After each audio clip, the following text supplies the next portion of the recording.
In this video, I will show how to disable automatic update of links in Excel. So click on File, then Options,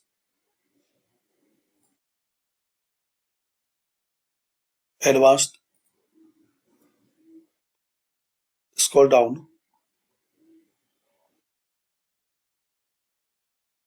Here is the setting when calculating this workbook.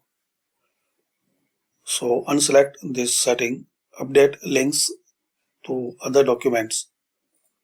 Unselect, then click on OK.